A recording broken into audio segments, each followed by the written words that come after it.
Capítulo 9. Dios nos está realineando con el infinito valor de Cristo. Respuesta 4. El coronavirus es un llamado estruendoso para que todos nos arrepintamos y realineemos nuestras vidas con el infinito valor de Cristo. El coronavirus es una de miles de formas en las que Dios nos llama al arrepentimiento.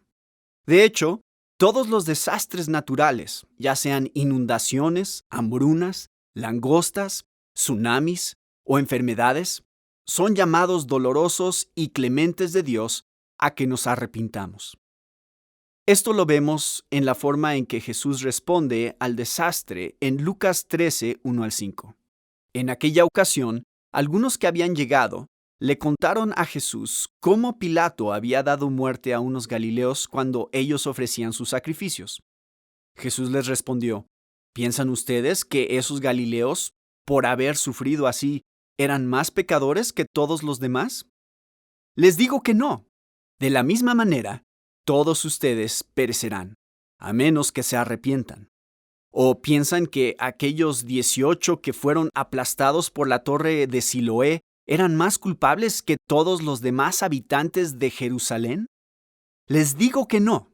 De la misma manera, todos ustedes perecerán, a menos que se arrepientan. Pilato había asesinado a personas que estaban adorando en el templo. La torre de Siloé había colapsado y murieron 18 personas que estaban en los alrededores. Un desastre fue fruto de la maldad humana. El otro, aparentemente, fue un accidente. El significado de la calamidad para ti. En otras palabras, las multitudes le estaban preguntando a Jesús: ¿qué significa esto? ¿Fue un juicio específico de Dios por pecados específicos? Pero la respuesta de Jesús es asombrosa.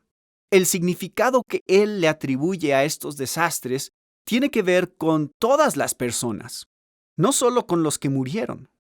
En ambos casos, básicamente les dice: no, ni los que fueron asesinados por Pilato, ni los que murieron cuando se cayó la torre, eran más pecadores que ustedes. ¿Ustedes? ¿Por qué saca a relucir el pecado de ellos? No le estaban pidiendo que opinara sobre sus pecados. Más bien, sentían curiosidad por los pecados de otros. Querían saber lo que significaban los desastres para las víctimas, no para el resto de nosotros. Eso es lo que hace que la respuesta de Jesús sea asombrosa.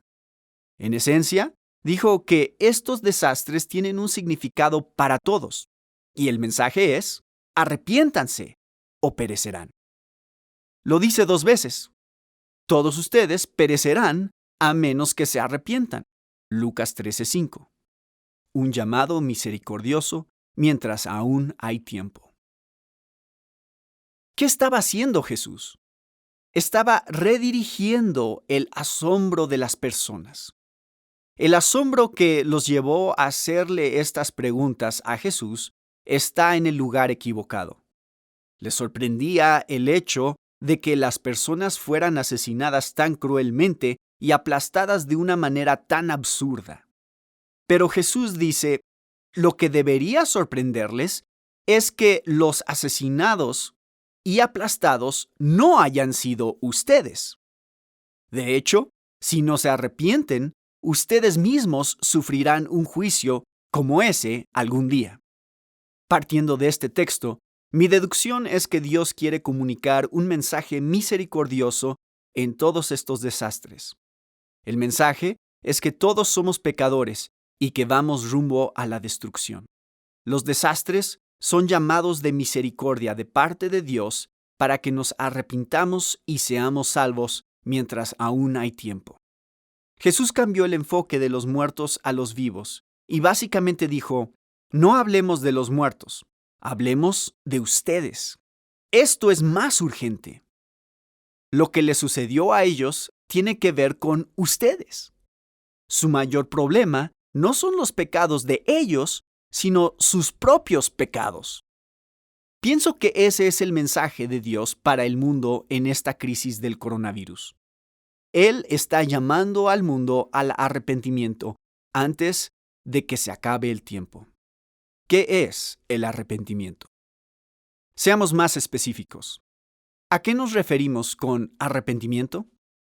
La palabra en el Nuevo Testamento implica un cambio de corazón y de pensamiento.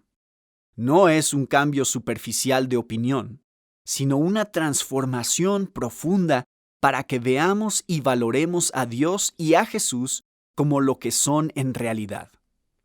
Jesús describió este cambio de la siguiente manera: ama al Señor tu Dios con todo tu corazón, con todo tu ser y con toda tu mente. Mateo 22:37. El que quiere a su padre o a su madre más que a mí, no es digno de mí. El que quiere a su hijo o a su hija más que a mí, no es digno de mí. Mateo 10:37. En otras palabras, el requisito principal del arrepentimiento es que atesores a Dios con todo lo que eres y que atesores a Jesús más que a cualquier otra persona. ¿Por qué Jesús nos amenazó diciendo que pereceremos? La razón por la que Jesús dijo que todos pereceremos igualmente si no nos arrepentimos es que todos hemos cambiado el tesoro que es Dios por cosas inferiores que amamos más. Romanos 1:22-23. Y todos hemos tratado a Jesús como algo menos deseable que el dinero, el entretenimiento, los amigos y la familia. La razón por la que todos merecemos perecer no es que hayamos incumplido una lista de reglas, sino que hemos despreciado algo que es infinitamente valioso: todo lo que Dios es para nosotros en Jesucristo. Abramos los ojos a nuestras preferencias suicidas. El arrepentimiento implica abandonar la preferencia suicida de escoger hojalata en vez de oro, de construir sobre un fundamento de arena y no sobre una roca sólida, de jugar en el lodo en lugar de pasar unas vacaciones junto al mar. Tal como escribió C.S. Lewis, somos criaturas mediocres que se enredan con el alcohol, el sexo y la ambición, cuando en realidad se nos ofrece un gozo infinito. Somos como un niño ignorante que quiere seguir jugando con lodo en una pocilga, solo porque no puede imaginar el significado de la oferta de unas vacaciones junto al mar. Nos contentamos con demasiada facilidad. El gozo infinito que menciona Lewis es la experiencia de ver, probar y compartir el valor, la belleza y la grandeza de Cristo. Impulsados a confiar en Cristo. Lo que Dios está haciendo con el coronavirus es mostrándonos, gráfica y dolorosamente, que nada en este mundo da la seguridad y satisfacción que solo podemos encontrar en la grandeza y el valor infinito de Jesús.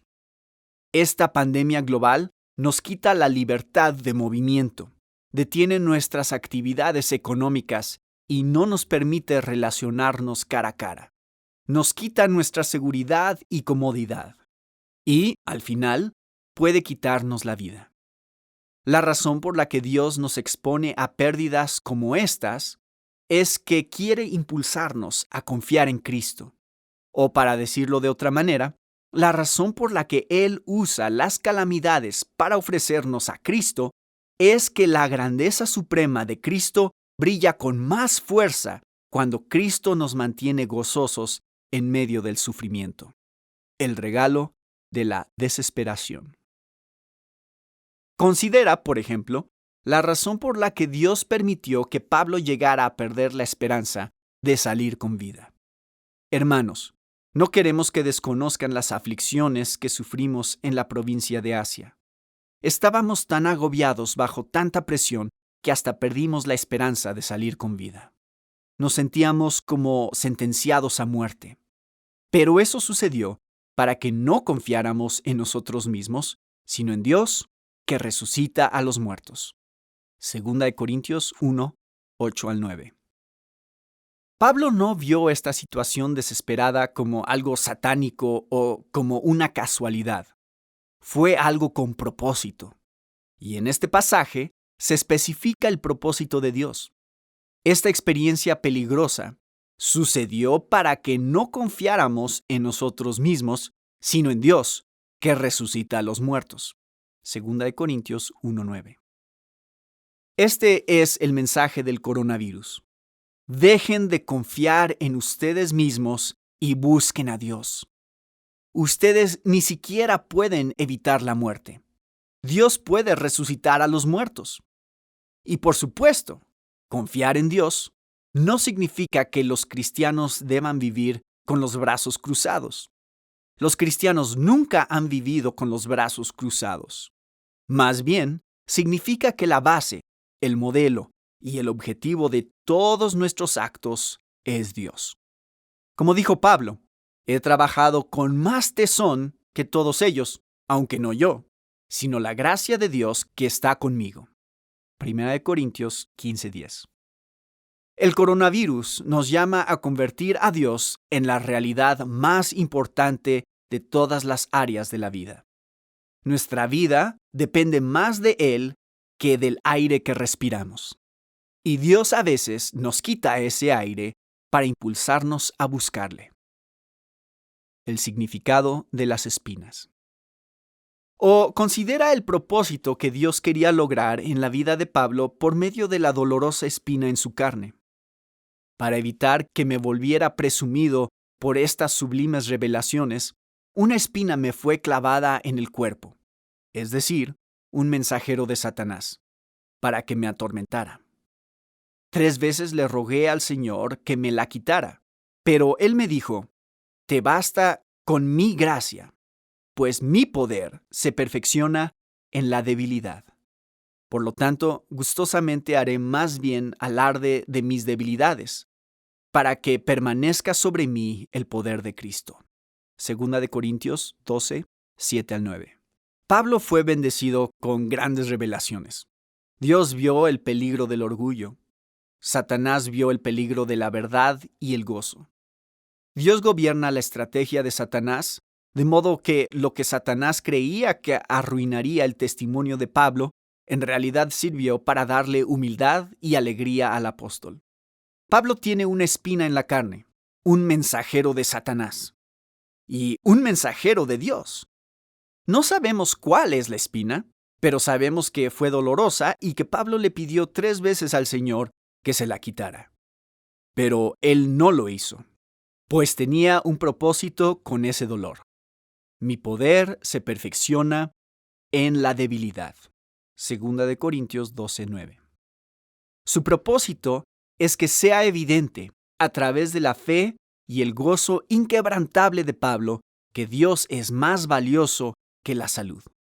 ¿Y cuál fue la respuesta de Pablo a este propósito? Gustosamente haré más bien alarde de mis debilidades. Segunda de Corintios 12:9. Gustosamente. ¿Cómo es eso posible? ¿Por qué está dispuesto a aceptar esta espina con gusto? Porque su meta principal en la vida es que Cristo sea glorificado en él, sea que viva o muera. Filipenses 1:20. El gozo de Pablo era ver la belleza de Cristo, apreciar a Cristo como su mayor tesoro y mostrar al mundo que Cristo es mejor que la salud y la vida. Un poema hermoso llamado La espina, de Martha Snell Nicholson, 1898 a 1953, termina así. Aprendí que Él nunca da una espina sin esta gracia adicional. Él usa la espina para hacer a un lado y fijar el velo que cubre su rostro. Ganancia en la pérdida. En parte, Pablo aceptó la pérdida gustosamente porque en ella ganaba a Cristo más plenamente. Es más, todo lo considero pérdida por razón del incomparable valor de conocer a Cristo Jesús, mi Señor. Por Él lo he perdido todo y lo tengo por estiércol a fin de ganar a Cristo. Filipenses 3:8. Arrepentirse significa experimentar un cambio de corazón y de pensamiento que te lleve a atesorar a Cristo más que a tu propia vida. Tu amor es mejor que la vida. Por eso mis labios te alabarán. Salmo 63:3. Esta era la fe de Pablo. Era verdadera en la vida y en la muerte. En la vida, porque Cristo es la dulzura de todos los placeres y es mejor que todos ellos. Y en la muerte, porque en tu presencia hay plenitud de gozo, en tu diestra hay deleites para siempre. Salmo 16:11. La pandemia del coronavirus nos lleva a experimentar pérdidas, desde la pérdida más pequeña de comodidad hasta la pérdida más grande de la vida. Y si conocemos el secreto del gozo de Pablo, podemos experimentar la pérdida como una ganancia. Eso es lo que Dios le está diciendo al mundo. Arrepiéntanse y realineen su vida con el valor infinito de Cristo.